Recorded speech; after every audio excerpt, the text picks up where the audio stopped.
fuck.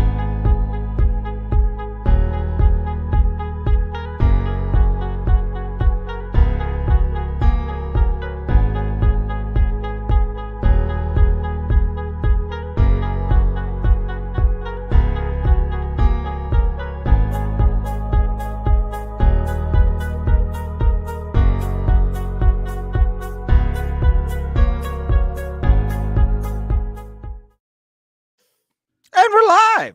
We're live again. Bro Plata streaming to you live on the StreamYard app. And also wherever you get your podcast needs met, just search Bro Plata for the information. And we are there to this side. If I can figure out screen mirroring, which I can't right now. Tim Danko, everybody. Yay. And I'm Ray Highclack. This is the Bro Plata podcast, episode 34. 33 will be up at about the same time as 34 here. We're calling this the Spider's Triangle, which is I didn't sign off on that name. Well, you can do whatever you want, sir. You need to start letting me name these episodes. I think I'd do a better job. I agree.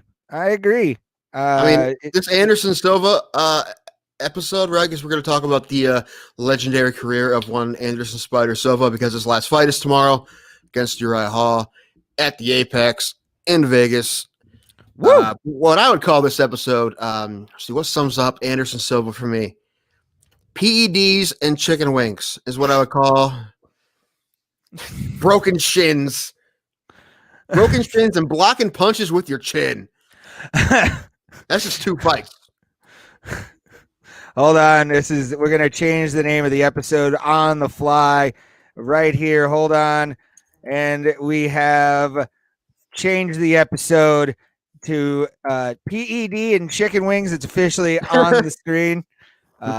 We are without Harrison, our houseboy, but we are definitely. I'm running the stream here. Everything looks and sounds good, which is nice.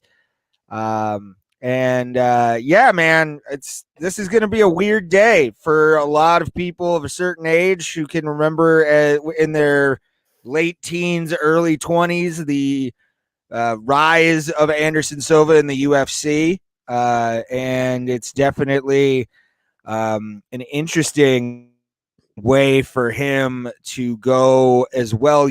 Going against Uriah Hall, sir. Uriah Hall, a savage in his own right. This is a smaller, basic version of Israel Adesanya he's going after.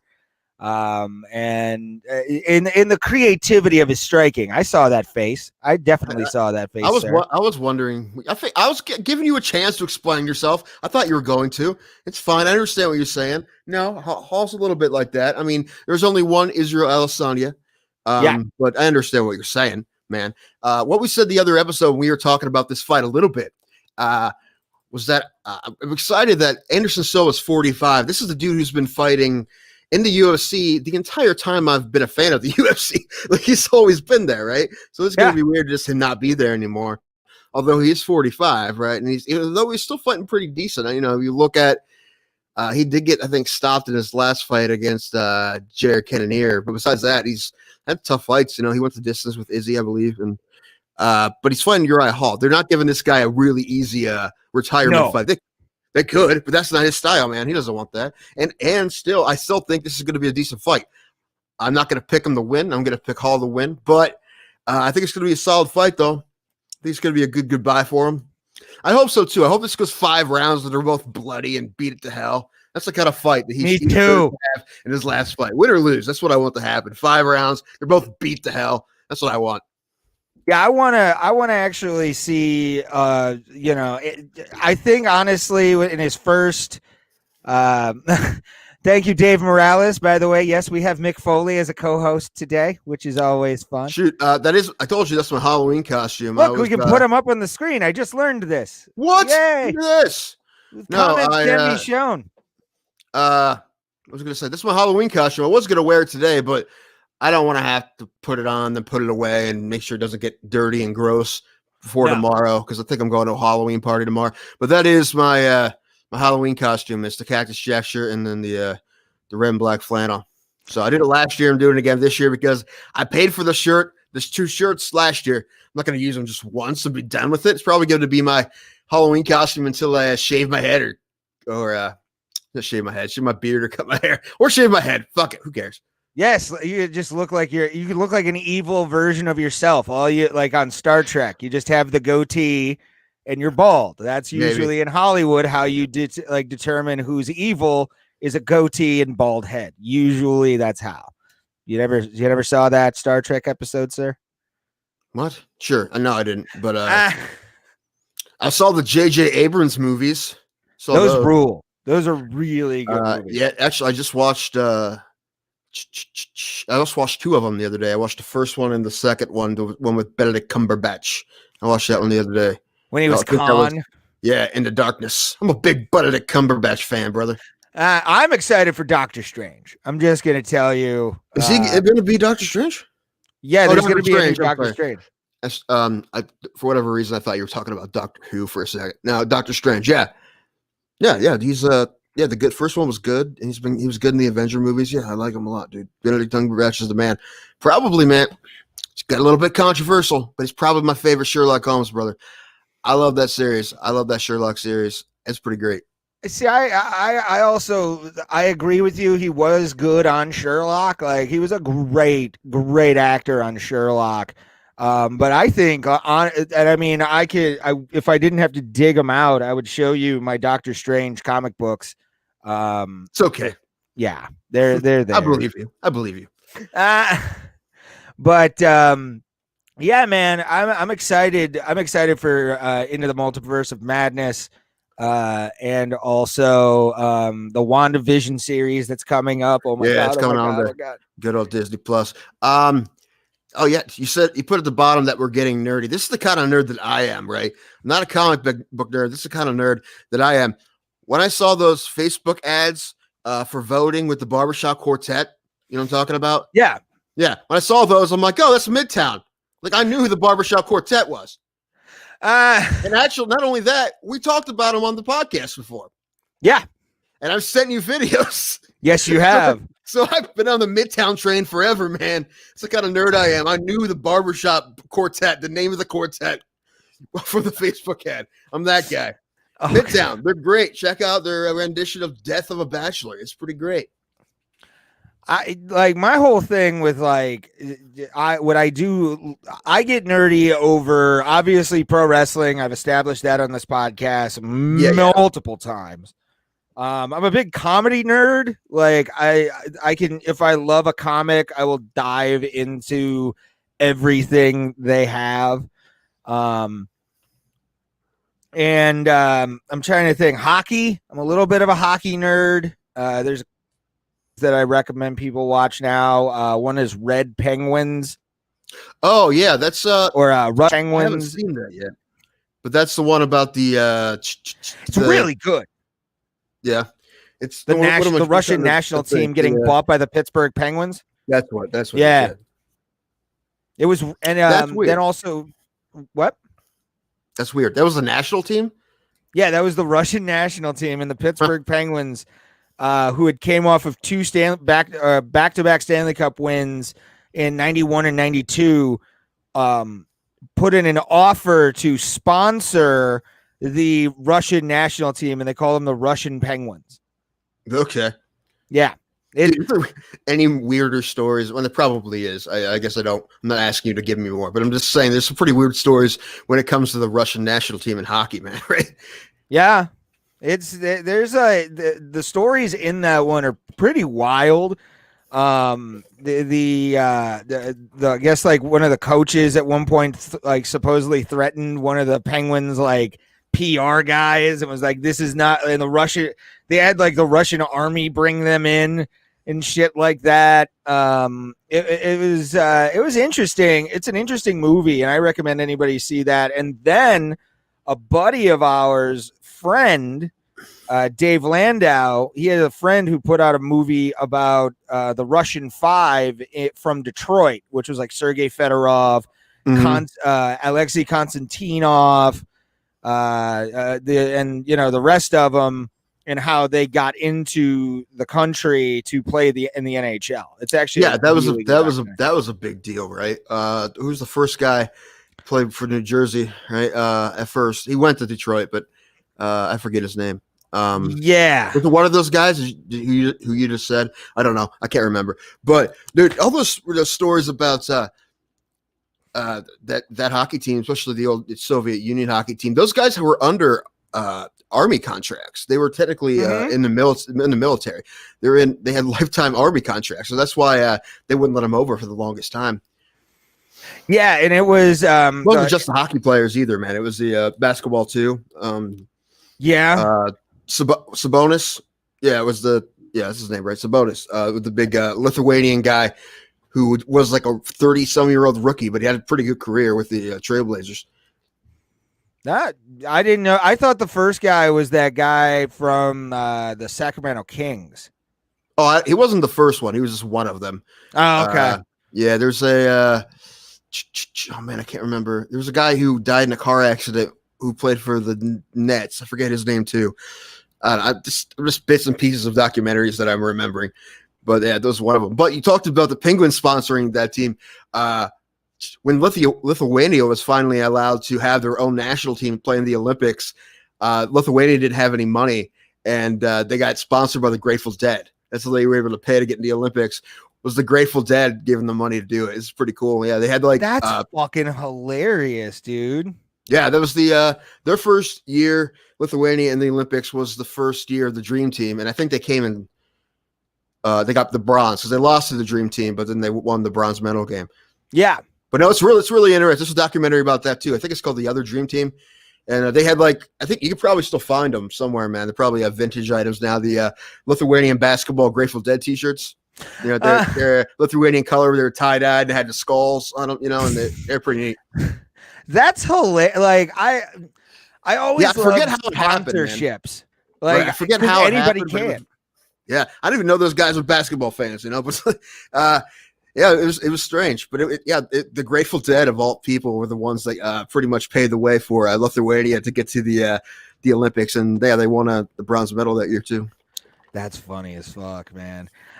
What do you think about this Venom deal for the UFC? Have they given any of the details? Are they going to have sponsors on them? Are they going to be able to do that shit again? I don't think so. I think it's pretty much the same as the Reebok deal. And I've seen some of these Venom shorts because they're with another organization right now. I forget which one, but I've seen some of their fights, and their fighters all wear different color Venom shorts, and they're pretty nice. They look better than the Reebok ones now. They're pretty generic, the Reebok ones. But I don't know. I mean, maybe they're going to let guys – they should, give them more design options. I mean, Reebok finally is giving Bryce Mitchell, who we're going to talk about, his camo shorts. He's been asking for it forever, and they haven't given anybody custom shorts other than, the ones having their name, but no one's. Oh, wow. This is the only guy who said, hey, I want something different than the 3 or 4 options I have. And they finally made some for him, although their deal's almost up. I think beginning of the year, next year, the Venom deal comes in. I don't know. Maybe the Venom, maybe it will be like Reebok where you have about 5 or 6 choices to choose from, or maybe they'll let guys, get creative with them. You think they would. I mean, why not? Yeah, I agree with you on that. I'm actually bringing up possible pictures of what they might look like.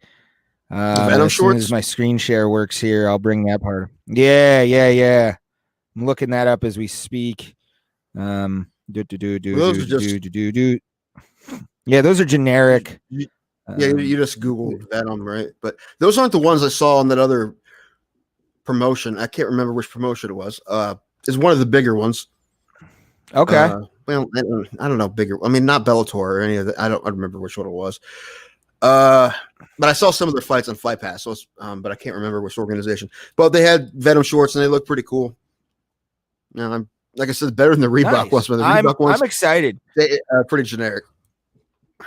What, for fight shorts? Trust me, I actually have one of the Fight Kit tops.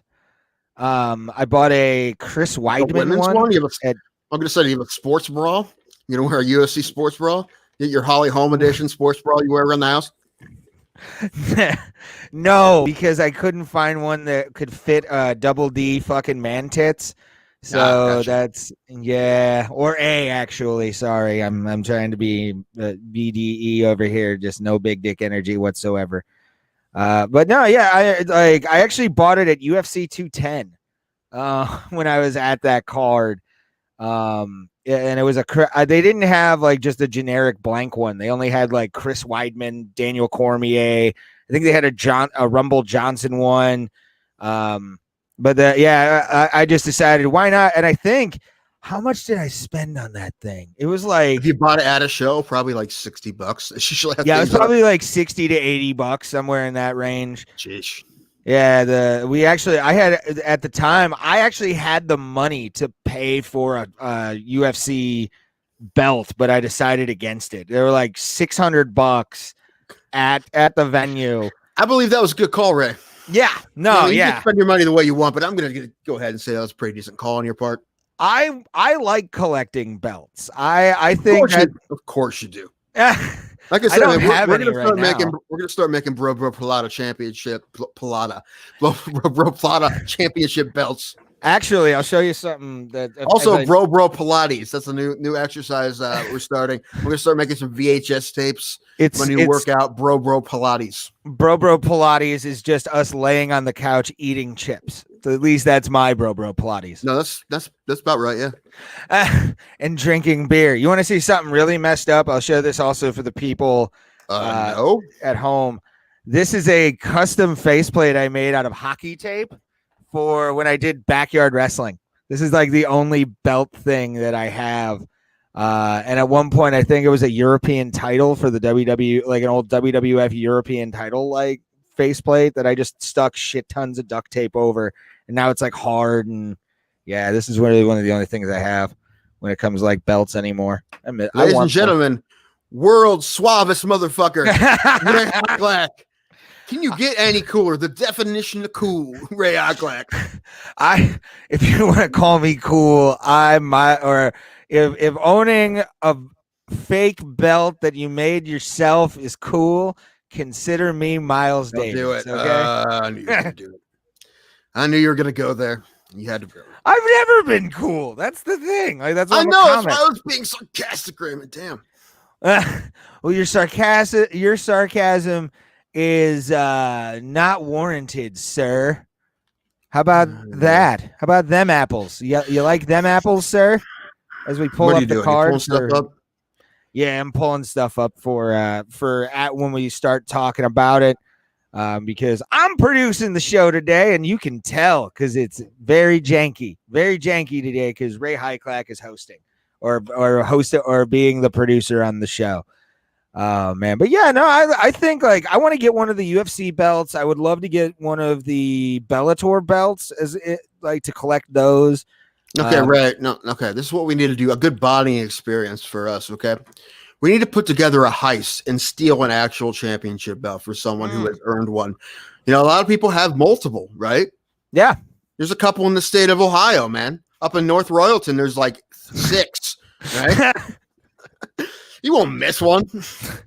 So we're just gonna we're gonna try and go in and then like run out of the house as fast as we can with a UFC belt. you have to think like somebody probably has them chipped. Like there's one psycho, like former UFC champion who has all of his belt straps. Like there's the tracking chip behind every faceplate. Like I would see DC doing that with his stuff. I could definitely see DC like having tracking devices on his belts. You know what, man? You're right. It would be DC. If anybody did, I don't know why, but Daniel Cormier seems like the guy who would absolutely put the tracers in his belt. and he would also, if anyone took him, he would chase those people down by himself. Yeah. Oh, he would go alone. He'd knock on their door like, hey man, you mind if I can get my belt back?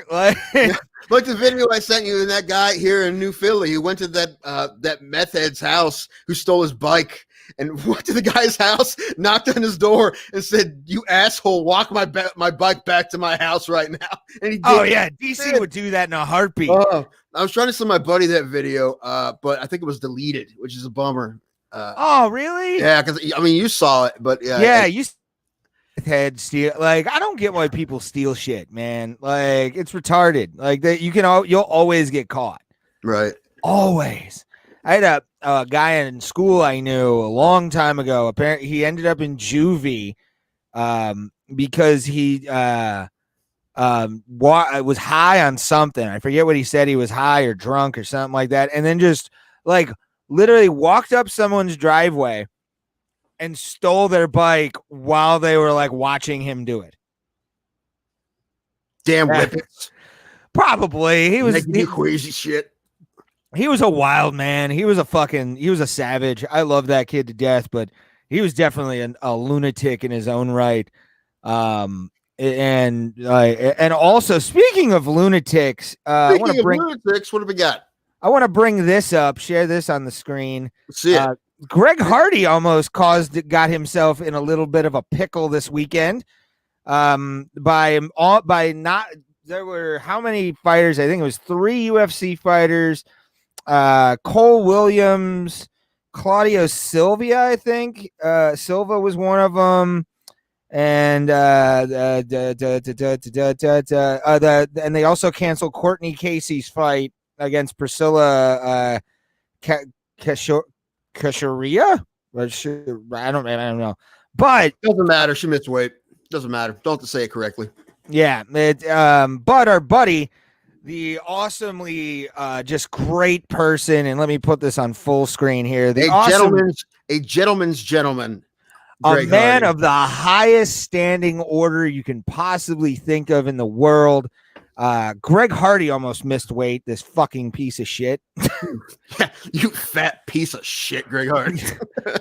Like he had 2 shots to do it. He would have been he made weight on the second one. So we can rest easy knowing that Greg Hardy is going to get his purse in the fight, which is ridiculous. I fucking hate Greg Hardy. But yeah, like you were gonna say, he was gonna be the first UFC heavyweight ever to miss weight if they didn't give him another 30 minutes to make weight, and he did, which is hilarious when you think about, like we were saying before, when you think about the guys. Is that how you spell douche? You didn't spell douche correctly. There's an Asian up. Douche. Come on, Ray. If you're gonna call somebody a douche on this show, do it correctly. All right. You're gonna do it in print. All right. Spell it correctly. All right. There we are. So Greg Hardy was almost the first heavyweight in the UFC to miss weight, and you're talking about guys like Mark Hunt, Francis Ngannou, Stefan Struve, who's 7 feet tall, Roy Nelson, who's a man's man, has a man's body. Those guys never miss weight. Derek Lewis never missed weight. No, yeah, but Greg Hardy almost missed weight. I mean, I think I told you before that I looked up his playing weight in the NFL was about 280-ish. So I don't know how much he weighs now, but if he would have missed weight at heavyweight, man, that guy. I mean, I thought he was only like a 250 heavyweight anyway. I guess he's not. But no, he weighed in. Here's what he weighed in on the second try. Was 264 and a half. So he lost 2 pounds. Yeah, he basically took a dump. Like he lost weight doing that to get to a pound and a half or a pound and a half under the limit. How do you do that as a freaking heavyweight is my question. Like, I don't get how a guy like him can miss weight. I'm confused. I really don't get Greg Hardy at all. I don't get why he has a contract in the UFC, to be honest with you. Why? Because, there's a couple of reasons. I mean, Ray, do I have to say it? Because yes, you do. You're a smart enough, dude. You know, like he's the number one. He's a name, right? People know who he is, right? Yeah. Because of what he did in football and the things he did off the field that made him more famous than he should have been, right? But because of that, he was a name. That's why they put him on the Contender Series for his first pro fight, didn't they? Yeah. And he won, and he's been in the UFC, and he's beat tough guys. I mean, he beat the Castro, not a real exciting fight, but he beat Jorgen de Castro his last fight. He fought Olenek, right, and went the distance with him, had a good fight. So there's a reason, right? People know who he was coming in, and actually he's not too bad, especially for the heavyweight division, right? He's fighting a guy, Maurice Green, who's got some skills, big dude, 6'7", right? Yeah. Another big guy. Olenek, excuse me. I keep Olenek and Olenek getting those guys confused. Is a tall guy too. So he's fought tall guys before, but Maurice Green. I think Maurice Green's been fighting longer. I think he has more skill than Greg Hardy, but as much as I want Green to win, I'm gonna pick Hardy. I'm not picking with my heart this week. Not that one at least. I'm gonna go with what this says on the screen. That's and true. Pick I think Maurice Green. I think is that spelled douche? I think you messed it up. Is that right? Did you get it right this time? Douche. I failed English, sir. How do you think I got through life? It's with my dick. That's how I got It's through. Douche. D-O-U. Yeah, come on. CHE. Yeah, that was how I spelled it. Yeah. Okay. D-O-U. Okay. Oh, you got I it. did it backwards. D-O-U. Okay. How did that happen?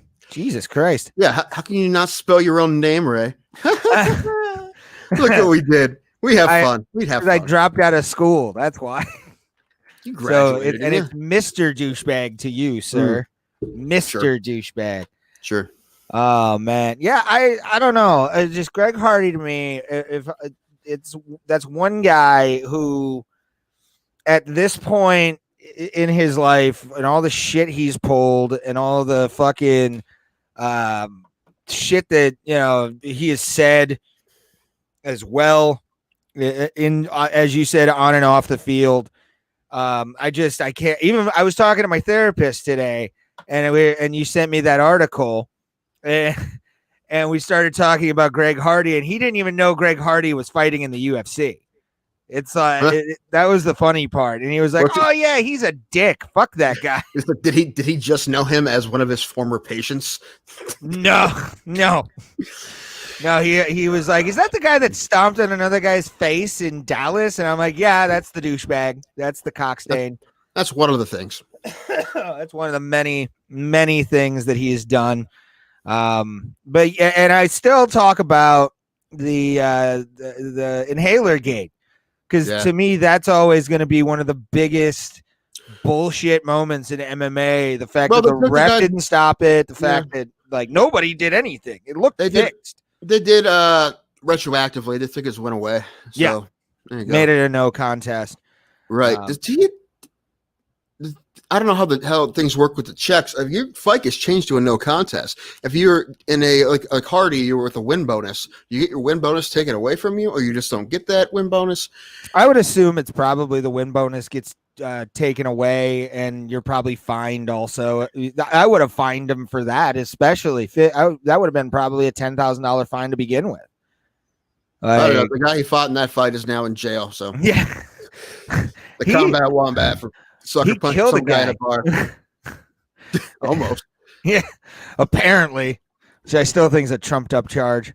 It was fake news. Should have gotten a medal. I think he should have gotten a medal for that. Please don't do that. Anyway, we're talking about Ben Sosoli. We talked about him a couple episodes ago. He's a guy who got 2 years in prison in Australia for punching a dude in a bar when he was bouncing. So yeah, what a dick. I hate that guy. I hate Greg Hardy. Hate him. Yeah, I'm picking everybody's hero in this fight. I got Hardy. I'm picking a thing for that one just because I want him. I want to see him get Green knocked to win. out. Yeah, me too. I want Green to win so bad, dude. So bad. Oh, let's turn that off real quick. Ray, my boy's fighting. My boy's fighting, Ray. Who's your boy? The guy whose name's all over my Trapper Keeper. Said this. Kevin Holland, bro. Kevin Holland. Yeah, he's my man. Yeah. You know what? What episode is this for us? 34? 34, sir. Bobby Green and Kevin Holland are both fighting tomorrow. That's going to be the third time they fought since we've done this podcast. These guys are getting busy. Yeah, they're getting paid this time, man. Yeah, Kevin Holland. They both won their last two fights too. Well, I mean, and Kevin Holland is just—I love that guy's style. I love how he fights. And super exciting. It's good. And this guy that he's fighting is basically a virtual unknown. Like, yeah, I couldn't find much. I mean, I didn't dig too hard, but usually if I just Google the guy, I'll find some stuff, and I didn't. I'm sure if like I said, a second search probably would have found some more, but this guy, I can't say his name. Alierdos? It is, I'm going to give it a shot. Ontiveros? Might be Ontiveros. Okay. Ontiveros. And he's a late replacement. This is his first UFC fight. And from what I'm seeing here in the weigh-in, 182.5. Okay, this guy's a welterweight, I'm assuming. Yeah. Yeah, because this is at Yeah. welterweight. No, Kevin this is Holland at weighed in at this is at 185.5. 185. Yeah, and this guy weighed in at 182 and a half. He's not a middleweight. He's a welterweight who's fighting middleweight to get a shot, which guys do all the time, and that's Yeah. fine. Obviously, he's probably already pretty darn close to the weight. He probably didn't have to lose any if he was already at 182 and a half. I mean, that's a good walking away around weight for a welterweight, 183. Oh, for sure. And especially he'll be a little bit faster too because of the fact that he's not carrying an extra 3 pounds. I think Kevin Holland, if he's smart, wears him out a little bit. Kevin Holland is pretty darn quick, man. It's like, like I said, I don't know anything about this guy he's fighting, but dude, Kevin Holland's one of my favorites to watch, man. So I'm excited. I'm excited he's fighting again. I'm excited he's getting busy. And if he wins this fight and he comes out unharmed, he'll probably fight again in December. It's always that would be if he doesn't get fucked up and this Ontiveros kid isn't a complete and utter psycho, then I do see Kevin Holland probably get into discussion to even fight for a title in January or February. Oh, dude, I don't even think he's anywhere close to that, brother. Really? Yeah, not even close, man. Yeah, I mean, if he makes himself enough. Also, he's not going to get a whole lot of credit for beating this guy, no matter who he is, man. That's true. So, yeah, maybe if he was already in the top 10, he'd get some credit because it's not his fault. Like what happened to Lauren Murphy last week. It wasn't her fault. Her opponent dropped out, and they gave her a UFC debut fighter. They're doing the same thing here with Holland, but he's not in the top 10, right? I don't even know if he's in the top 15. So, he wins this. He's going to get himself a nice top 15 fight, brother, probably. If I like it. 3 in a row now, possibly, or pretty close to it. Yeah, and if he, I want to see him have another good fight. Hopefully, he hasn't fought himself out a little bit. He's been very active since since the COVID era started in UFC. Right. An instant superstar, Joaquin Buckley. He fought him a while ago, and I mean, I called it.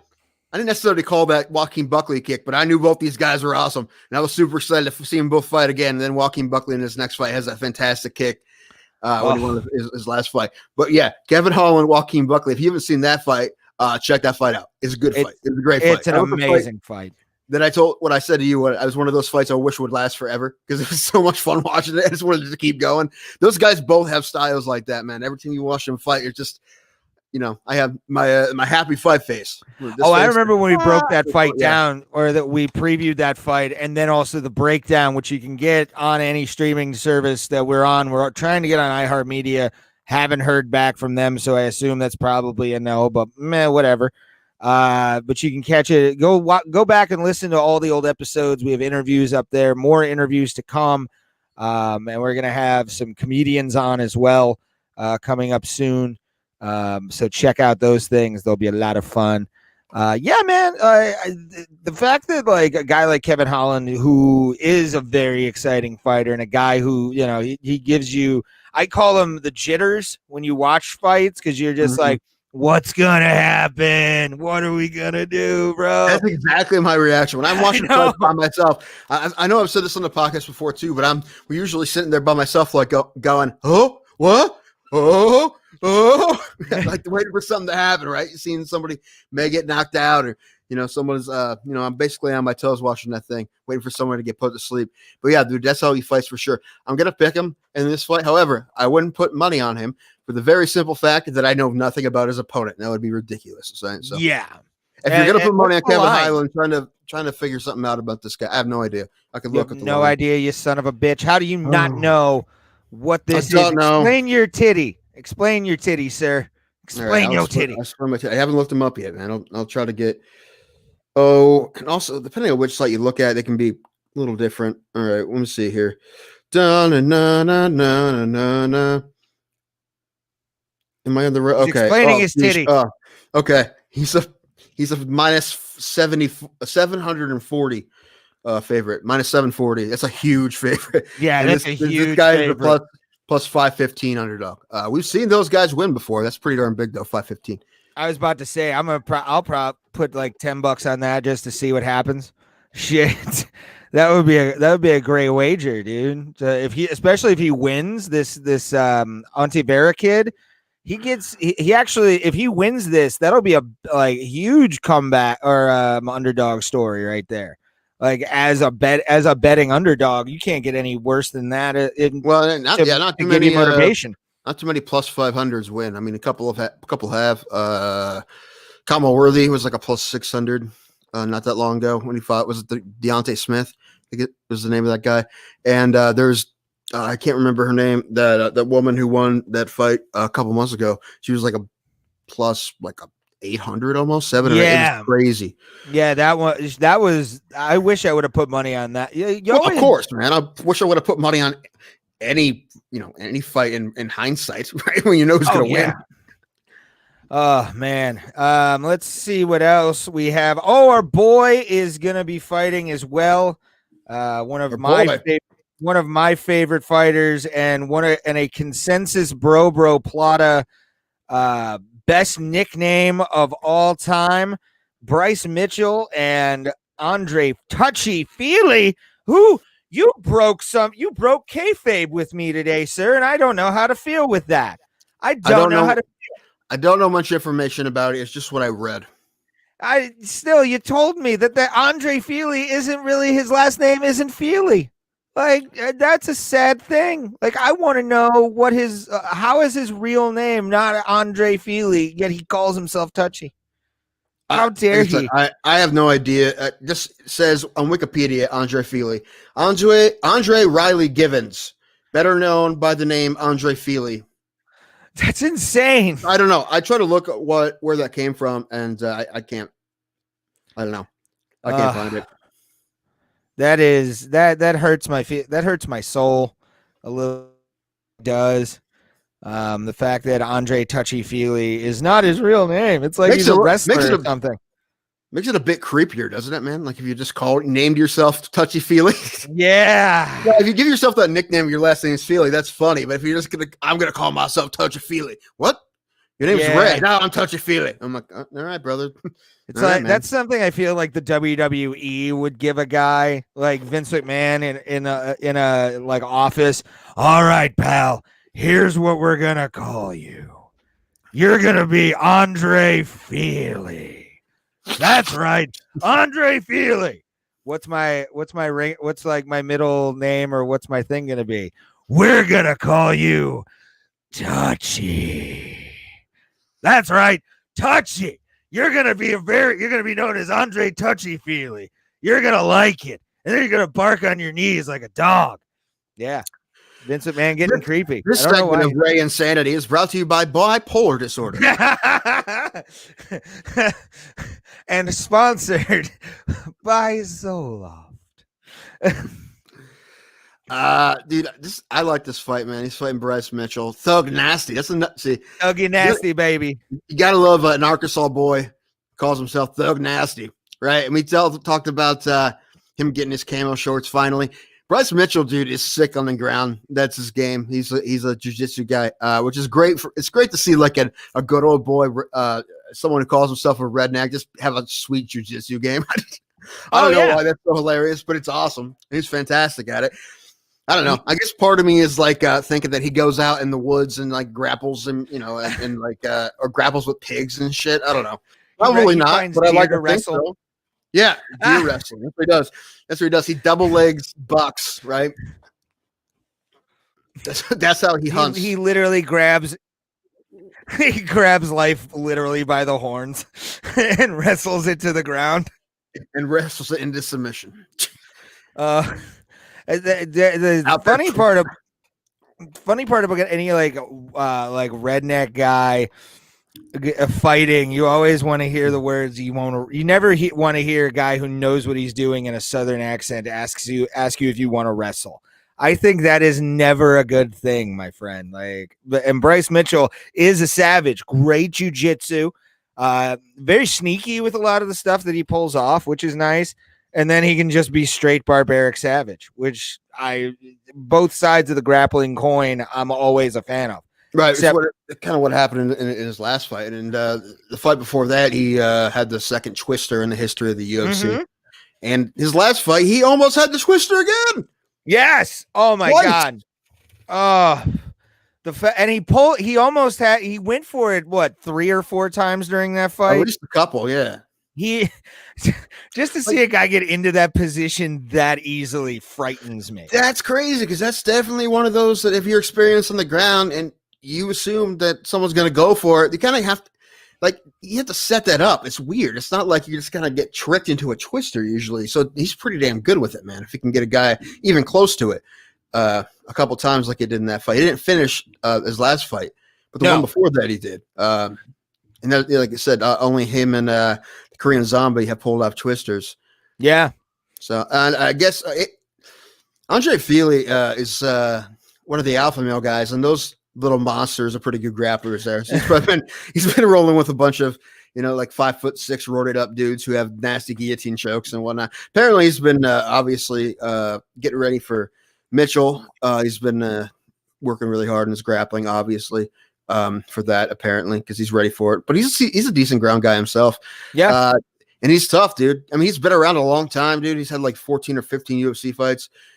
Andre Fili's a real tough out, man. It's definitely a super hard fight for Bryce Mitchell, man. I want Mitchell to win. I'm going to pick Mitchell I'm picking with my heart on this one. I want him to win for sure. I like Fili a lot too, man. He's a tough guy. However, I mean, if he can stuff Mitchell's takedowns, he's definitely better on the feet than Mitchell is. So, it's, takedown defense, obviously, and his ability to get up as well. And Fili isn't a bad grappler. I mean, I watched his last fight again against Jourdain, and he's a solid grappler. He really is, but he's just not he doesn't use it the way that Bryce Mitchell uses it. Well, every time we both have picked the same guy, I'm picking, obviously, I'm going to pick Bryce based on the shorts. I'm glad that he's getting the camo shorts. They look pretty dope. I saw them on what's the one of the Facebook groups that I'm a part of, Addicted to the UFC. They posted a thing on it. I think the UFC as well has it on their Facebook page. If you want to go check what Bryce Mitchell's fight shorts look like, you can definitely hear like Hank Williams music playing while he's wearing those. There's no way the country boy can't survive with fucking sexy camo shorts like those.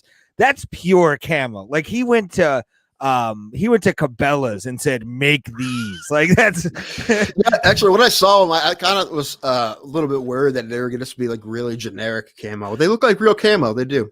Yeah, I the camo shorts they actually look like what you would get at like a fucking Cabela's or Dick's Sporting Goods, right? Something that like definitely sells out in your neck of the woods, no pun intended, every year. It is always in fashion, which is lovely. I like to see the new hunt deer season styles. Yeah, yeah. What Lee Corso said about Ohio State football fans is like, he's like, "Are you sure that their colors are scarlet and gray? Because usually in the stadium, I see mostly camouflage." Yeah, this is right. You do. You see scarlet and gray and camouflage at Ohio State football games, but.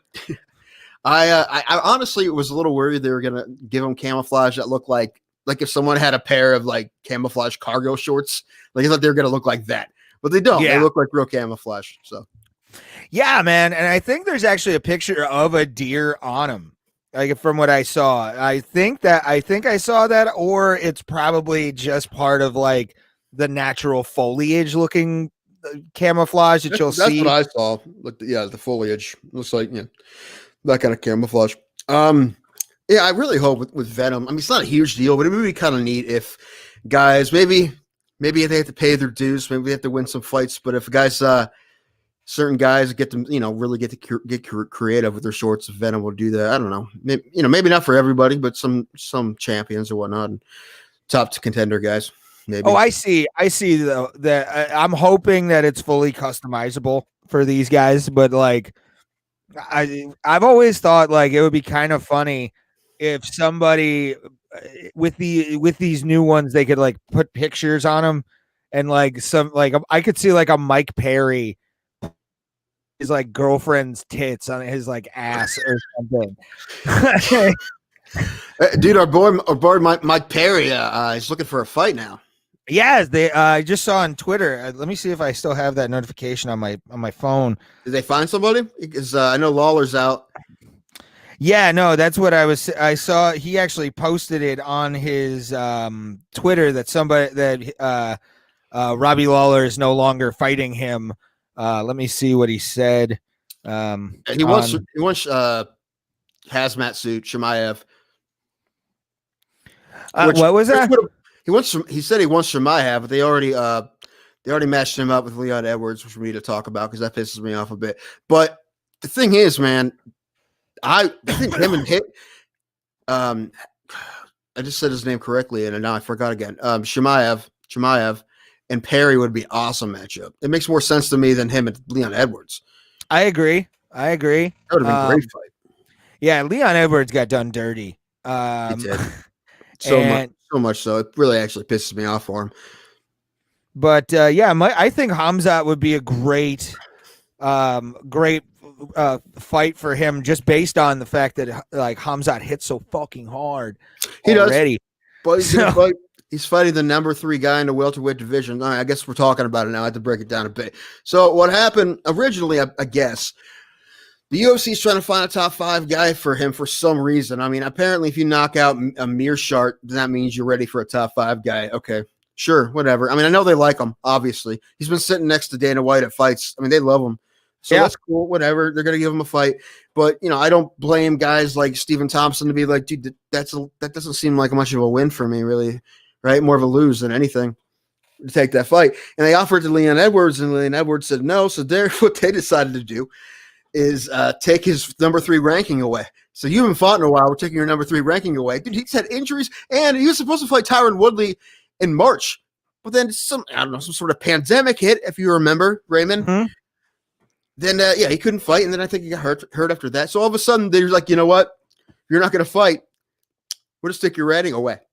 So he basically said, they're going to take it. He even said on Twitter, you're going to take my rating away because I'm not fighting. And he said, all right, Shemaev, I guess we're going to fight. That's what he said on Twitter. And he got the fight. They did him dirty, man. They fucking baited him, and they got what they wanted. It pissed me off. And, man, like I said, I don't have a problem with Shemaev. He's going to be good. But I really hope Leon Edwards beat the fuck out of him. Really, I do. Me too. I hope it's not even close, man. Yeah, I hate the fact that like they've done this to a few guys in regards to like contracts. They've cut dudes.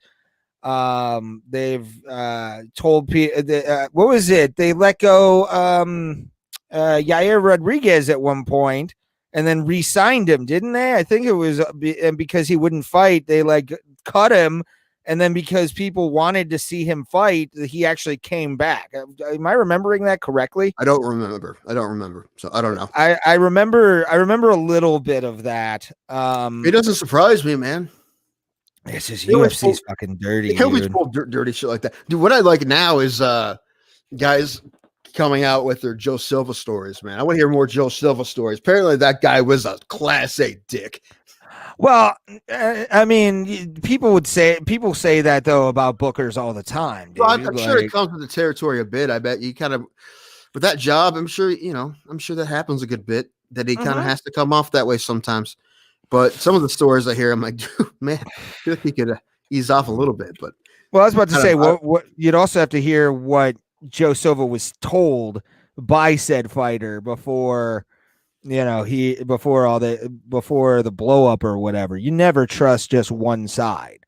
Well, I mean, I think his Brendan Schaub had his when they were structuring his contract. Him and Rory McDonald were with the same manager, and he called Joe Silva, and Brendan was with him, his manager, and asked him to put it on speakerphone. And his manager warned him. He's like, "Are you sure you want to hear this?" And he didn't say what he said, but he said it was brutal. So it was absolutely brutal. There was this Joe Silva talking to a manager about 2 guys looking for new contracts, Brendan Schaub and Rory McDonald. And apparently he was just shitting on him the whole time. I mean, I want to collect these stories, man. I want as many Joe Silva stories as possible. Oh, we should make an entire episode and actually call it what's on the screen right now. Joe Silva being a douche. Douche Joe Silva. Well, it's funny because until he retired, you couldn't say it. You couldn't speak out against them, man, because you're fucked. If you do, you're fucked. Well, yeah. I mean, and that's been a thing for goddamn ever. I mean, I want to hear stories of like Bob Meyerowitz. I want to hear stories about like a lot of old bookers for the UFC, especially since like coming from the world I came from before I was an MMA fan of pro wrestling. You hear stories all the time about just dickheads who were booking major territories and fucking wrestlers over on a constant basis. So like these kind of things of like bookers being dicks, as you said, it comes with the territory, and I just pressed that and without trying. Yay, finger pads. Again, I'm not trying to bait you into stories about it. Please don't think I am. Oh, I'm not telling any stories. But just the territory days, I'm sure that happen all the time, man. Because guys are trying to make money in their small little bubbles that they're in and whatnot, and guys jumping territories and stuff. Yeah, I'm sure there's all kinds of shady shit. That's why I want to have Dr. Jared Graham Jr. on, man, because I want to hear all those stories. Oh hell yeah! And he came from he was in I think it was the mid '80s, where that shit was going on all the time. And the one guy that he wrestled for, the most constant, the original. I have to always use this word every time. The original Sheik. There are stories of the original Sheik in Detroit that will blow your fucking mind. Like they're nuts. They're crazy. I'll send you some stuff off air. Of people telling like Detroit wrestling stories, and Dr. Jerry Graham Jr. would be an absolute treasure trove of stuff to talk about fucking like wrestling and bookers and promoters and all kinds of stuff. You would think people think Dana White is bad. Just sure. There's some people. I don't really think he's that bad compared to, like, I understand the business and how many. I mean, geez, the people in boxing that would have been a lot worse than he's ever been. But the thing is, we do talk about it all the time because he does do people dirty. I know he's not the only one, but that doesn't make him a saint, right? No, he's not the only one. So we're still gonna call him out. Well, I think honestly, the biggest douche promoter in the business ever. He only had one show, and that was Oscar De La Hoya. I think Oscar De La Hoya, he's a great boxing promoter, but he's probably the worst MMA promoter to ever exist. Like, well, he's the guy that put together that super mismatch, right? Ladies fight, right? Women's fight, right? Was that him? Yeah. We talked about? Yeah. Okay. Yeah. So fuck that guy. Yeah, that was awful. That was probably one of the worst things ever. And I mean, this dude also wore drag for a little while. So I don't care about that, man. That's cool. To each his own. I don't give a shit about wearing drag. Him getting his Dr. Frankenfurter on. That's cool, brother. Do whatever you want. But you being an asshole promoter, whatever. Yeah. And you know what, man? I think he's trying to fight somebody. Who's he trying to fight? McGregor? Everyone wants to try to fight McGregor. But I watched that. I think, well, I don't know. I would watch De La Hoya versus McGregor. I think that would be an interesting matchup. Any MMA fighter against De La Hoya that's a really good boxer, because I would like to see him get beat by someone. He should get beat by, even though he's older. I still want to see it happen. You remember that great show, man? That I would love to have a show like this. You remember Shaq versus? Mm-hmm. Yeah, where Shaquille O'Neal would just go against the experts in their field, and he would like lose, but it was funny. They'd have handicaps, and he boxed Oscar De La Hoya. Oh yeah, I totally forgot about that. Yeah, I mean, he basically was playing with him, but it was pretty funny to see how fast he was compared to him. Because I think he was still boxing then, I believe. Did they ever do boxing on Pros versus Joes, that old Spike TV sports show? I don't remember. I remember the show, but I don't remember boxing. I don't know. I mean, I remember Bully Beatdown. Oh, that just seemed mean. How is that mean if it's the bully getting beat up? Because those guys are professionals. I mean, the grappling part I didn't care about. Choke dudes out, that's fine. But like when you have somebody, they had Daniel Cormier on there just beating up some kid. Yeah. Hey, man. I mean, that to me was probably the greatest TV show to ever exist. Like that was. It was pretty great. I can't believe like it got okayed by people because you're talking about. Professionals, and they would hear these stories about these guys being assholes, which I'm sure, I don't know how much were real. I'm sure a lot of people get picked on. There's a lot of assholes out there. And I'm sure those assholes, if they tell them, hey, you're going to be on TV, they'd be like, oh, hell yeah. Some of them, obviously, will jump at the opportunity to be on TV, although they know they're going to get hit by a professional fighter. But those guys would crack those guys. They really would. As they should. I loved that. I loved my favorite episodes were Eddie Alvarez when he was still with, I think, King of the Cage or Strike Force at the time. And then the Jason Mayhem Miller episode. I like that one. It was the greatest reveal in the history of that show. Was just him going behind the race fighter. It's me, brother. It's me. And you're like, yes, I've waited for this for I think it was like what season? It was season 1. I couldn't tell you. I don't know. But like, yeah, when Jason decided to just go ham, and he looked like, you ever go to like a gym when they're rolling and you see like one of the like purple belts like rolling with a white belt? That's kind of what that fight was. Like, it was basically him just showing that he was the alpha in that situation, because that dude was a dick. That dude was an ass. There was times in Mayhem Miller's career that he did that to people he fought. Because how good that guy was on the ground. There's one episode, I don't remember the fighter. I don't remember who it was. But I remember they said in the kickboxing round, no head kicks, right? Don't kick him in the head. But this kid drops the dude with a right, the bullet. Oh, yeah. Drops him. And he gets up. He's just pissed off. And he just blows this kid away with a head kick. And he had headgear on, man, but it did not matter. No. And I think, wasn't that the one where he was also kind of like wobbling around and shit, and after the head kick? I think that was. Damn it. But yeah, man. In this head kick, I don't know. You know who had sweet head kicks? A lot of people. Anderson Silva, sir. Yes. And let's get back to talking about Anderson Silva. We got hold on. Let's go to one more fight on the main card first. Let's do it. Which one would you like to talk about, my sexy boy? Another guy we talked about a lot, man. We like this guy, Ray. Bobby Green. Bobby Green's fighting. Yeah, he's fighting prelim card, I believe. No, he's fighting on the main card. Is from what I see here. Yeah, first fight. Oh yeah, he's fighting Thiago Moises. That's it. That's gonna be a good fight, man. You know, I mean, Bobby Green. Yeah, this is gonna be good. If Bobby Green gets past this guy, he's gonna get himself a real nice opponent after this. But he's won a few in a row now, right? I think 3 in a row. He's won 2 in the pandemic, and before that, he beat Clay Guida. And these are decisions he's been having, but they're like dominant decisions. Right, if I remember correctly, these are pretty one-sided fights. He's been a problem at 155 for a little while now. Yeah, he kind of one of those guys that refound himself a little later in his career. Right, the last year or so, he's 34 now, but he's been on a tear, man. He's figured something out. And if he gets past this dude, who's a tough dude. I mean, Giacomo's, I believe. I just looked up his last fight. He won. I think it was a submission. He submitted Michael Johnson a couple months ago. Okay. Right. I remember that fight because that was a last minute fight. They threw Moses in there pretty quick because originally Michael Johnson was supposed to fight Kama Worthy. I remember that. And then they pushed some cards around because this is May. So it was because of the pandemic or something, I'm assuming. And then, he beat Michael Johnson. But yeah, dude, this is going to be a good fight. I'm picking Bobby Green because I like Bobby Green and I think he's going to have a good shot. He's been on a tear. But if he beats this guy, dude, Bobby Green's next fight is going to be against a name, brother.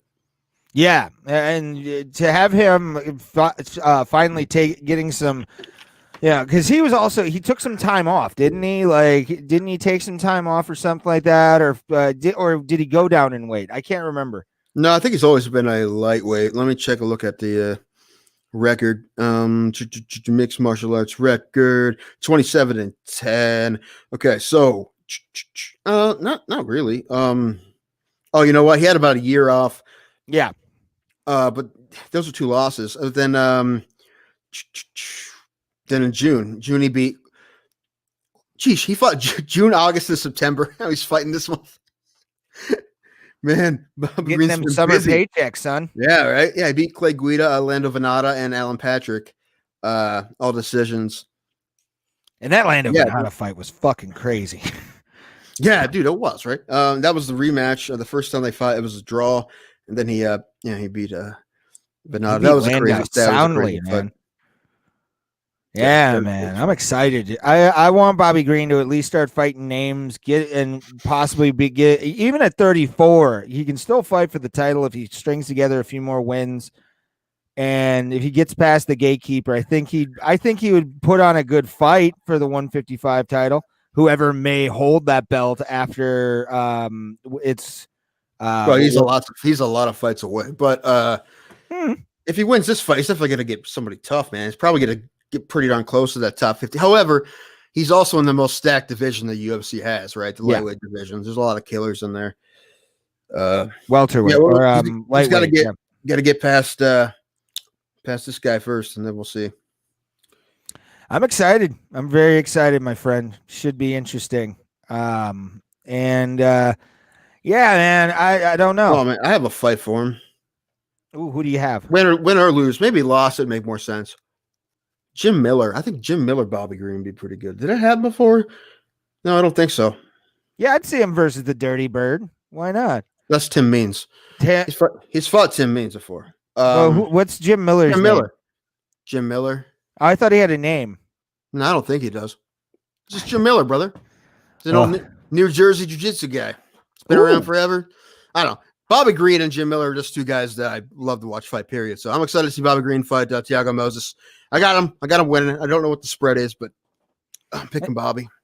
Again, because I want him to win. I'm not putting money on these fights, but so I can pick with my heart a bit, and I've been doing that. Bobby Green, another decision. Bobby Green all day. All day. Oh my God. Let's we're gonna end the podcast here soon. Because when I got a shower, I'll be going down to the Funny Stop to hang out with Coleman Green. So if you want to go to the Funny Stop, go watch that all weekend, Friday, Saturday. I got a football game to watch on my phone. A football thing? A football game, brother. New Philadelphia Quakers, Chardon Hilltoppers. Yeah, go Chardon Hilltopper. No, you shut up. You shut your mouth, sir. Or no, go Quakers. There you go. Fuck Chardon. Yeah, that's go Quakers, brother. Chardon's #1 team in the state, and they are very, very, very, very good. Very good. Philly's solid, man. It's not impossible. It's gonna be tough, though. I'm Quaker I'm a Quaker all day. Look at me shaking. I'm quaking. Yeah, fine. Dude, your Cardinals are playing tonight too. They're playing Medina. Oh, are they? That should be an easy win, right? No, Medina just beat Iggy and St. Ed's in back-to-back weeks, I believe. Yeah. What? They're surprising everybody. So they've been winning. I mean, I don't know. I think for sure they definitely beat Iggy last week. I don't know if I think they beat St. Ed's before that, but they definitely beat Ignatius last week. See, you're my resident high school football guy because I'm a grown ass man and I don't go. Dude, I'm not the only one. I'm not the only one. Football. There's a lot worse than me. I promise you. Yeah, we've talked many times about like I behave myself, man. Do you? I watch. Yeah, I do, dude. I'm not that dude. I officiate high school, so I hate those people. I hate those people that freaking scream at kids. Yeah, they're kids. I hate that, man. I'm not that kind of guy. I'm not a negative sports fan. I'm a positive sports fan, right? Especially with amateur athletes. When they start getting paid, then I'll talk shit. Yeah, I try not to do it with kids because that's the fucking weird. That makes you a monster. It does. Yeah. Yeah. I mean, unless they're your kids, and then that's fine. Or if you're coaching and you're, that's a little different. But if you're just, from the fans, from the stands, right, yelling at kids and even high school kids, man. I mean, you can get bummed out they miss a play, but like, you don't scream at them and say this kid sucks, right? I hear that all the time, and it's a bummer when I hear it because it kind of breaks your heart. It does. Yeah, you get the demons that are just weird and sad and. Yeah. And we are in the state of Ohio, which is one of the most intense football states in the country. It's one of them. You and I have both lived in Texas, and I went to high school football games when I lived in Texas too, just because I was curious. So I went to a bunch of them. Schools I didn't go to, Ray, so don't give me crap, right? So I went back then too. And they're big schools, some of them pretty big schools. It was the same atmosphere, exactly the same. I mean, it was intense, just like Ohio, but it's the same. To me, what I saw is the same. Did you see any like the big stadium? It's like I love Woodforest Bank Stadium, man. It was just built when I got down there. It's the bank I use. Woodforest Bank Stadium as seats about 20,000. But 3 or 4 schools, 15 or 20, and 3 or 4 schools use it. It's in the Woodlands, Texas. Actually, it's in Shenandoah, Texas, which is where I Okay. live. Shenandoah, just Yeah. across the road from where I lived in Shenandoah. Where the river is. I don't know. Is it? I don't The, know. I don't the think there was a river. Shenandoah River. Shenandoah, I long to hear you. Ah. Away, rolling river. This bit of insanity is brought to you by bipolar disorder. And Walter's anal suppositories. Anal bleach suppositories. Yeah, no, it was a big stadium. I saw and it was one. a bank. I think it was said it was about $1 million they paid for naming rights. Jesus Christ. Yeah. Wood Forest Bank Stadium. I was doing stand up in like Mansfield at this one bar. I think it was for Tank with a C, who's actually hosting tonight for Coleman Green. Me and this other guy that I was riding down there with actually had we passed by this stadium, and it looked like a stadium from like the old pictures you see in like the 20s of people at football, or like 30s and people at football games, like just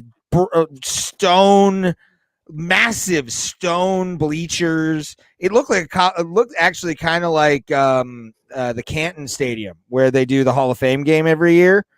It looked that like decked out, and I'm like, how the fuck? Tom Benson, yeah, stadium. Tom Benson. That's the name of the stadium. It was Fawcett. Now it's in Canton. Tom Benson. Oh, Stadium.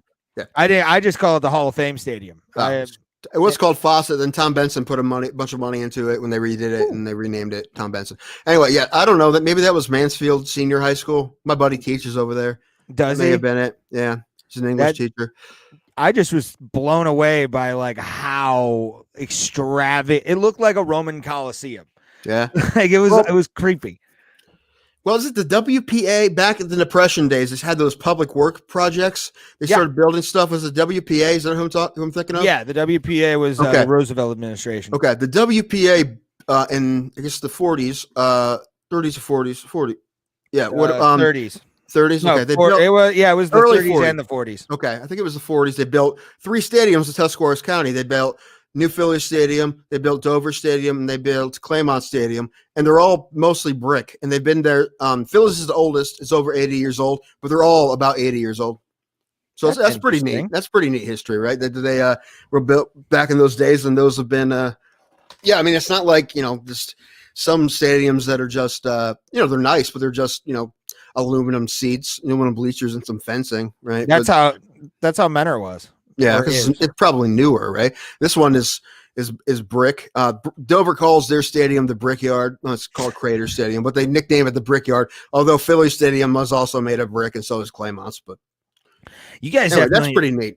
Yeah, you guys definitely have I went by one brick place, and I think it was Dover, like a Brickyard in Dover. Can't remember, but I just remember like seeing pallets of bricks everywhere in like New Philly, Dover area. And I didn't realize that there was a big masonry population down there at all. I didn't know that.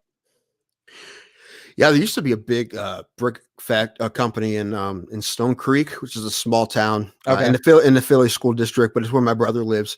And it's still abandoned. It's still like an old abandoned building out there. It's been abandoned for years. I don't know how long ago it closed down, but it was a big place. But it's just the small town. There's a big abandoned building. I don't know. We may have knocked it down. I don't even remember. That's going to be the studio. Okay, I got you. They may have knocked it down. I don't even remember. The thing is, I drive past it all the time, and I couldn't tell you for sure. I don't pay attention. But for sure, we're gonna build it. We're gonna get an old abandoned building. Yeah, it's creepy as hell. Sure, why not? Called Joe Rogan, and you can help us with that by being a supporter of ours on. Just click the support link. Just listen. Yes, just listen, and like us. Because we're sexy. We appreciate you people. Tim, do you want to? I think this is a great play. We're starting to wind down, my friend. Really? This has been kind of short for us, huh? Yeah. We did a 2-hour one. What was it? Our last one was 2 hours. Plus I got to drive to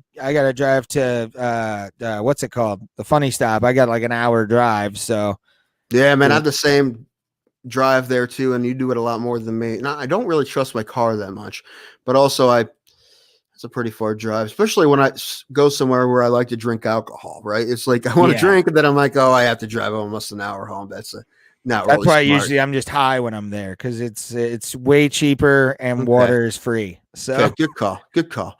it is. I believe so that we do need to talk about our favorite moments in the history of one Spider Silva, correct? Absolutely, man. Which ones did you pick? And also, let's just run down something as well. Give some stats of Anderson Silva. If you're not a fan of mixed martial arts, then why are you watching this podcast? Because we're sexy. Well, that is true. And we talk about a bunch of nonsense. Yes, we do. And obviously Anderson Silva, former UFC middleweight champion, 185 pounds, came in like a ball of after the Pride merger was starting to come through. I think he was one of the guys that that jumped over after that, and just started going on a winning streak with that. He's also has the longest title reign in UFC history at 2,457 days. I didn't know that stat. What is that, like 7 years? 8? I don't know. That's bad math. I have no idea. How, 7 years, 2006 to 2013, sir. 16 consecutive victories as well. That was I think tied or passed. It was passed, by Demetrius Mighty Mouse Johnson, the consensus, in my opinion, greatest fighter to ever exist on this planet, Demetrius Johnson. And then let's go down some pay-per-view buy rates as well, because I like these every once in a while. The first time Anderson Silva was on a pay-per-view was on UFC 64 against Rich Franklin. And that only got 300,000 buys. That's the early days of UFC pay-per-view, and they're still trying to build it. Some questionable numbers that are weird to me is the Chael Sonnen fight. The very first one drew 600,000 people buys for the title. Second one was 925K was his buy rate. So it went dramatically up. Yeah, because this first fight was so damn awesome. But I would have thought it would be over $1 million. And well, it's pretty darn close, though, isn't it? Yeah. And Chael Sonnen sells a fight better than anyone in the history of that sport, in my opinion. To me, pretty darn good at it. That's the penultimate rivalry right there in UFC history, just because of the animosity. Like, if you want a great animosity-driven rivalry in this sport, I would say Sonnen versus Silva is. I mean, Habib and Conor would probably be 1B, but the greatest rivalry of all time is because Chael Sonnen introduced heel shit into professional MMA, and it pissed him off. So damn good at it, man. He was the best. He was so great, and he's a fucking smart dude. He's a smart dude. He knows how to do it, and he knew what he was doing and why he was doing it. I did not know who the hell that dude was when he got the title shot. But by the time it happened, I was so pumped to see that fight. And that was probably my favorite Anderson Silva fight is Sonnen won. Because Chael Sonnen came out and just, his power wrestling game, that's his game. And 4.5 rounds to some chains. He was getting Silva, but he's not done. That's not done, is he? No, you forget the guy can fight off his back as well. He never really had to before, at least not very often. And he got that sub, that late sub against Chael Sonnen. Man, that was awesome. Well, that's actually at the time I wanted Sonnen to win. I was kind of bummed out, but looking back, I'm like, dude, that at that time, just how damn great that guy is. Even when he's getting beat, he still comes back and wins the fight. Oh, hell yeah, dude. And the thing with that win, especially, and that's one reason why I called the podcast episode today the Spiders Triangle, is because when you see Chael trying to just force himself out of that triangle, and he can't do it after getting cut, Silva bleeding as well. It was a crazy fight, and the only way that could have ended for Anderson Silva was a submission.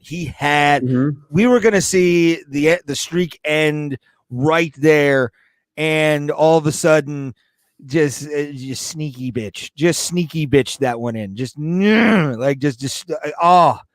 That was one day where I decided I wanted to try Brazilian Jiu-Jitsu. Was Anderson Silva getting that triangle on Chael Sonnen, dude? That was a sick ass, because triangle. That's how you would have fight after getting your ass beat for 22 minutes. Yeah, and the toughness too, the toughness of Anderson Silva to just be able to just take all of that punishment. Yeah, I mean, Chael Sonnen has broken guys before. Yeah. And since that fight, he's done that to people. And you don't do that to Anderson Silva, obviously. No. That's one of them. Oh, the reason I call it PEDs and chicken wings. Number one, Silva has popped for PEDs before. That's pretty obvious. I think he got one of his wins taken away. The Nick Diaz win. Yeah. He got that taken away for popping. And I said on this podcast before that I tested positive for weed, man, but that's just weed though, man. Come on. I know. Yeah, of course you know. Of the two of us, you should know more than me. Mm-hmm. I join my weed for every once in a while, but not as much as you. You should know exactly. That's what you're doing right now, you criminal. So, the reason I said PEDs and chicken wings is because I saw Anderson Silva. I looked it up. It was like June 2010, like 10 years ago. Mm-hmm. I think it's like some sort of motorcycle company, like called Voodoo or something like that, had a fight card, and they paid him to show up and to sit there and watch the fights. And our buddy Andrew Law fought. Also, our comedian friend Angel Isaac fought as well. Yeah. That's the card you've told me about that card. Yeah. He was there. I didn't know until years later that I don't know how I found out, but I didn't know until years later that Angel used to fight, and he fought on that card. I don't remember his fight. I may or may not have saw it. I may be inside the restaurant eating at that point because it was at a Quaker Steak and Loop, right? So I said they paid Anderson Silva to hang out and eat chicken wings when amateurs fought each other. So that's that. You know, one thing I really do remember, he didn't say anything because, language barrier. He just kind of hung out. I'm pretty sure it was him. It may have been, maybe it was an impersonator, a lookalike, but I'm pretty sure it was him. But he looks like a normal guy because you're talking about a guy who's like, 6'2", 190 pounds. It's not a giant imposing guy, obviously. I mean, I don't know. You just see him on TV, and at that point, he's crushing everybody. And that was in between. I looked it up. It was in between the Damian Maia and the first Chael Sonnen fight. That was like 2 months before the first Chael Sonnen fight.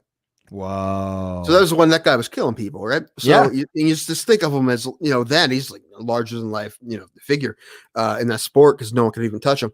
And he just got done playing with Damian Maia like he wasn't even worth his time, right?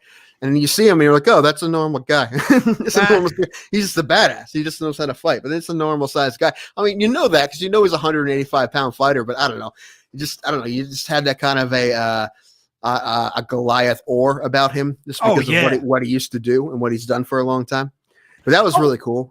Just to see him. That was neat. I wonder how much he got paid. Probably at least a tenner, at least 10 G's, you figure. I don't know. I mean, it was an amateur fight card.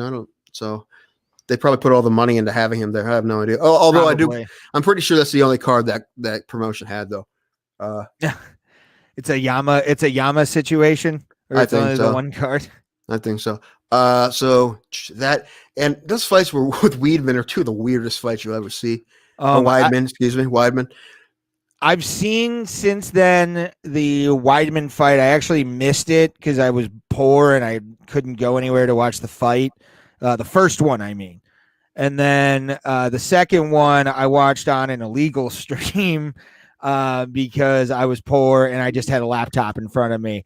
But yeah, man, those fights were it's you can almost hear the wide world of sports agony of defeat in the knockout, and then just womp womp on when his shin busted against Weidman in the second fight. Those two fights to me will be not the encapsulation of Anderson's career, but they will be a big talking point for pundits like us for way longer than it should be, because I mean that injury happens. If that injury doesn't happen, what does that fight look like after that check kick in the second fight? That's the thing that people always I think about that kind of stuff whenever I go back and watch old fights that have those kind of tragedies. What would happen in the first fight if he wasn't fighting like a dick? And he was doing that to people forever, fighting with his hands down, and at the time I was super happy having that way. I'm like, that's what you get, brother. But in hindsight, he's a legend. But it was just, man, why? Come on, man. Really, you had to lose that way, right? You're fighting with your hands down and you're fighting a tough guy, right? You're not invincible. Although at that point, he probably thought he was, because he was pretty much kind of. I mean, he was beating everybody the way he was beating them. So, yeah, okay. He was playing with guys like he was playing with Maya. But Weidman, got a good shot and knocked the dude out. And then in the second fight, he checked a kick, which was Weidman's credit. That was an adjustment from the first fight, because he was getting cut up with leg kicks, right, until he knocked him out. Mm-hmm. So that whole camp, he was like, okay, this fight's going to happen again. I got to learn to check those kicks. And he checked the kicks, and then Silva broke his shin in two. Yeah. So you got to give him credit. You can't not give him credit. If anyone who says, oh, that was just a freak injury, I'm like, yeah, but you got to think about, he got ready. He was ready for that, and he did the right thing. He won the fight. That's winning the fight. Yeah. I mean, you did, and that's the thing. Like, watching that first fight and seeing that Weidman's defenses really weren't the best in that fight at all.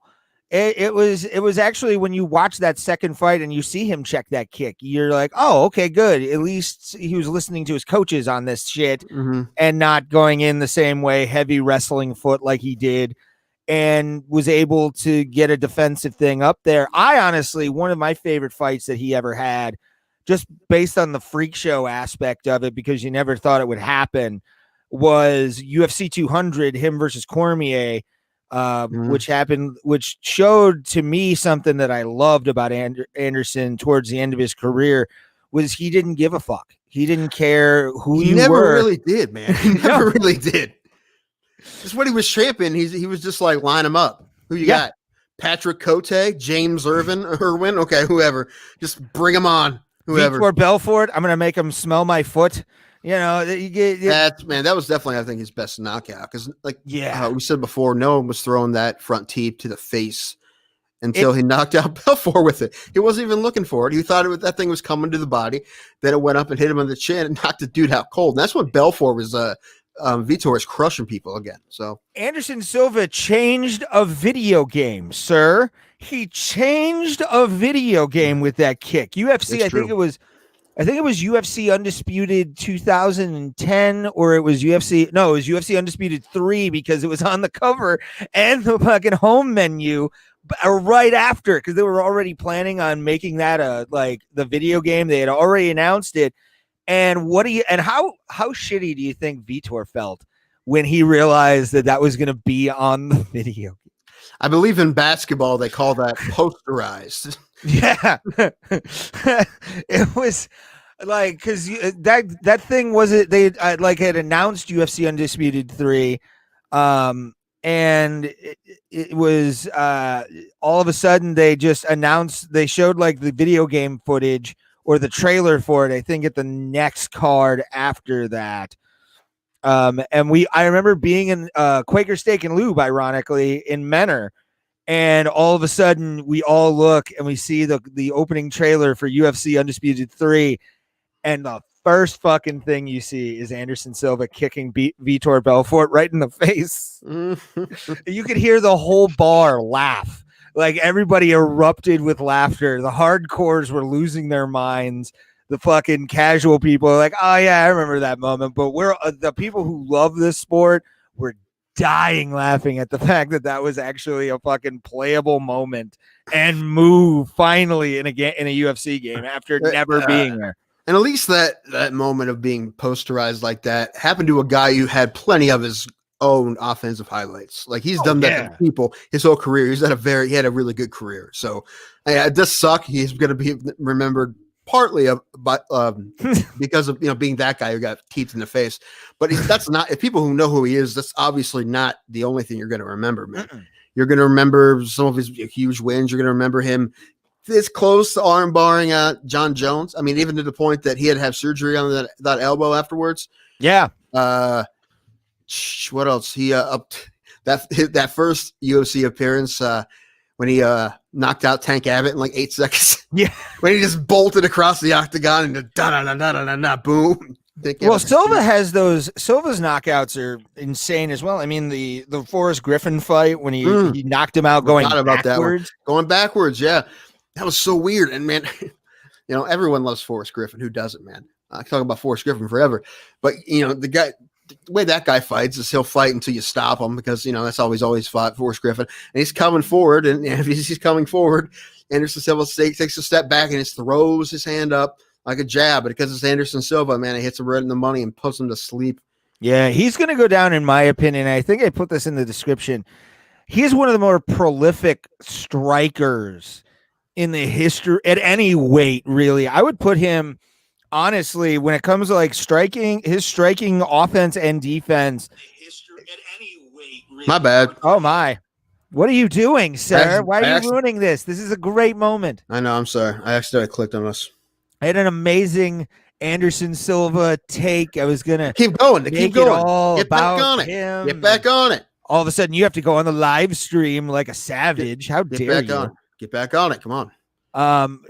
Honestly, if you look at just the striking knockouts by themselves, and even his ability to just duck and dive and dodge punches the way he did at certain times, and then just land another one. To me, I think he is our Floyd Mayweather, and not in record but in skill. Like, I would put him up with even we said Oscar De La Hoya. All the guys, like, for striking, I would have loved to have seen him in professional boxing once in his life, but sadly, that's not going to happen. I think it may have happened way back. He had a professional boxing career in Brazil, where he went 1-1.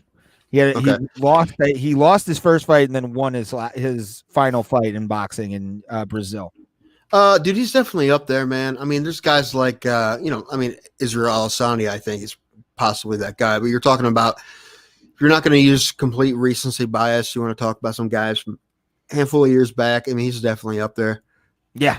For sure, dude. And I'm very glad that we actually had this guy as the UFC got bigger and bigger and the pay-per-view buys got bigger, and he was one of those dudes that was able to just ride the wave of MMA to complete stardom. I mean, the guy, and he well deserved, mind you. I'm not saying it's a bad thing or a good thing or anything. It's, to be honest with you, a guy like him who just fucking his hands, man. Like he could throw them with the best, and I love that about him. I mean, I didn't like him at first because I think I started hating him around the Damian Maia fight, because everybody hated the Damian Maia fight, dude. That sucked. Yeah, it was, and for that thing to happen at like 2 p.m.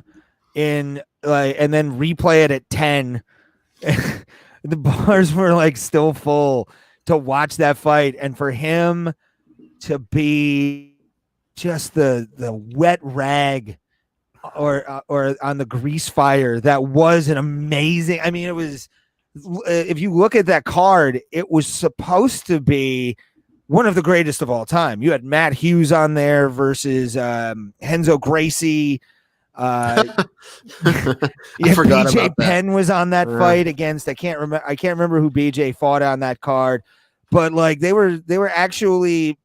No, it was Hoist, right? He fought Hoist on that card, wasn't it? No, it was Renzo. Henzo? It was Renzo. Didn't he fight Hoist too, right? Yes, that was on a different card. That was when he was going on his Gracie Killer, gotcha. Sakuraba-esque like challenge against the Gracies and fucking them all up. Because if I remember correctly, let's look that up. Silva versus Maia. Silva versus Maia. That is kind of great that there's just a last name in this sport that if you hear it, you kind of know what they're about. Yeah. like Kron Gracie. You're like, oh, who? What's his name? Kron Gracie? Okay, so he's going to sub everybody? Yeah, that's what he does? Okay, no one's surprised. If you said, hey, there's this boxer with a terrible ground game named Kron Gracie, I wouldn't believe you. And by the way, it was Renzo Gracie. Okay. Boom! I just looked it up. I believed you. I forgot that he fought on both. And how about this as your co-main event of the evening? Frankie Edgar versus BJ Penn. Those are good fights, man. Yeah, like, and it was Matt Hughes beat him by knockout by TKO. He beat Henzo by TKO. Savage, Dude, sir. man, Matt Hughes for like a I think he's from Illinois originally. A good old farm boy wrestler, right? Country strength kind of guy. The dude had a sick jiu-jitsu game. Like his ground game was like not just the wrestling, man. This dude armbarred George St. Pierre. He did. There you go, man. It's That's just one example. I mean, I was not impressed with your performance, but it does happen. Oh man, you know what Matt Hughes' greatest. Oh no, I'm not even going to do that joke. I feel bad doing that one. I can't. I'll do it off the air. Were you gonna make a train joke, you asshole? Dude, that could happen to anybody. That sucks, man. That was a travesty. I know. That's why terrible accident that happened to that man. That's why I punched out, sir. Although I punched out before. Him, he was posting on Instagram and stuff, right? It seems like he's trying to live his life together. Absolutely. Best I way love possible. Matt Hughes. I only roast the ones I love. So right. Respectful thing is just I love him so much I feel like I can make fun of him. And eventually we're going to have his boy Pat Miletich on here, I think. Yes, we're trying to get Pat Miletich on. Pat Miletich seems like a kind of guy that his word is his bond. He seems like those guys. I think he will eventually because he said he would. I think he will. It might be a minute, but he'll come. He'll show up. Oh, for sure. We're not quitting until we get Pat Miletich. Pat Miletich, Mark Hunt are officially on my list of must-have guests. We must have him. Freaking close to both of them too, man. We almost had him.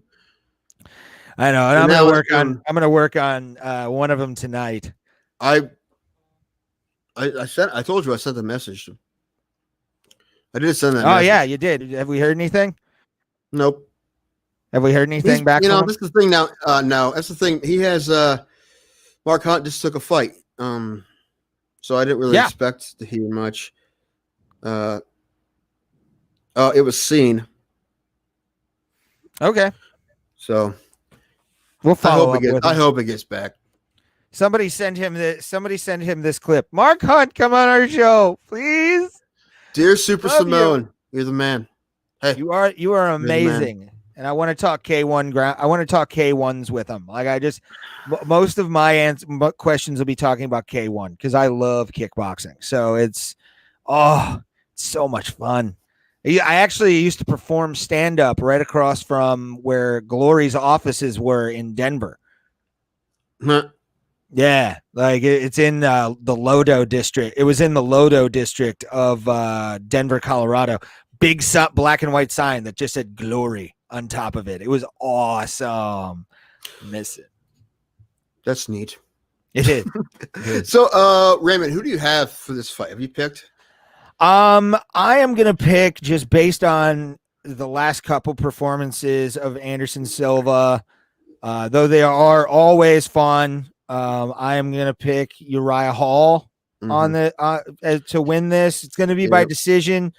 I think it's going to be a 30-27 for Uriah Hall. They're fighting 5 rounds, correct? Oh, is it then 50-48? Then or is it 50-48 would be the No. You're thinking no. What am I thinking? 48-47. 48-47. Yeah. Whatever. No, 50-45 is what it would be. You can't have 50-45. Yeah, 50-45. I'm bad at math. Okay, 50-45. Okay. Like I said, I'm picking Hall, but I really hope that this is just like a slugfest. Me too. I hope it gets dirty and gross and they're both fucked up at the end. I really do. That's how he deserves to go out, man. I was about to say, if there's not swollen eyes, I'm gonna say it's a failure. Like if this is not like a trailer park on a Friday night when everybody's drunk, then that's why they gave him this dance partner, man. That's why they gave him a guy like Uriah Hall because Uriah Hall has those kind of fights, brother. Hell yeah, I'm looking forward to it, man. This is gonna be a great night of fights. And for those of you, or if you're watching this. It's the full rundown of the card. It's going to start on ESPN Plus at 7 p.m. Your main event, It's going to be Uriah Hall and the retiring Anderson Silva, Bryce Mitchell versus Andre Touchy-Feely, Kevin Holland versus Charles Ontiveros, Greg Hardy versus Maurice Green, and Thiago Moises taking on Bobby Green. Dude, this is going to be a fantastic night of fights. I'm excited. It's going to be Halloween, so this is definitely going to either be a trick or treat card. Yeah, don't text me during. I may not watch them until Sunday. That's fine. That's perfectly fine. Man, I don't know, man. I see you got a party I might be going to, right? But there's fights on, and Ohio State plays Penn State at 7:30. I may skip the party. I haven't decided yet. It's probably going to be a daytime decision. Do we have an interview tomorrow? No, we do not. We're rescheduling that one to next week. Thank you for telling me. Yes. Raymond. Yes. He just. If you would have probably asked me a text, and I would have answered. But I am talking. We're gonna have a friend of mine on that I've known for a long time. He's going to be on with us soon. I'm not going to say who it is until we do the live stream. But the one I know, the one I'm talking about. It's the one you're talking about. Yes, okay. sir. All right. Yeah, that'll be next week. We're going to live stream that. I think we're going to live stream a lot of our interviews. Oh, and also for anybody, we need to schedule Andrew again. We need to have him back on because I got some shit to talk to him about. I want to have Andrew Law back on as well, and we'll do that on our lovely platforms that we stream on: Facebook, YouTube, and Twitch. Go follow us on all of those. Dude, I found that somebody sent me the long lost relic. I sent it to you. That old Charge the Mound song. That old lost relic, and I sent it to Andrew Law today, and he was super happy because for some reason he thinks that song's great. It's probably the best one we ever did, all the recording shit. But when Andrew Law and I were in a band together, we recorded that song, and the only copy of it that existed was on an old recorder, and I didn't know it still existed because I gave it to my buddy, and my buddy's like, "Hey, there's a song on here," and I'm like, "Don't delete it. It's the only copy of that thing that exists." And he finally said it to me. So now we found the relic. Now it will be our theme song, which is always good. I like it. So we appreciate. We're going to end the podcast today on the Bro Plata. I know, but we have to do things today besides talk to the lovely people that watch this. We've gotten a huge bump in impressions and plays recently.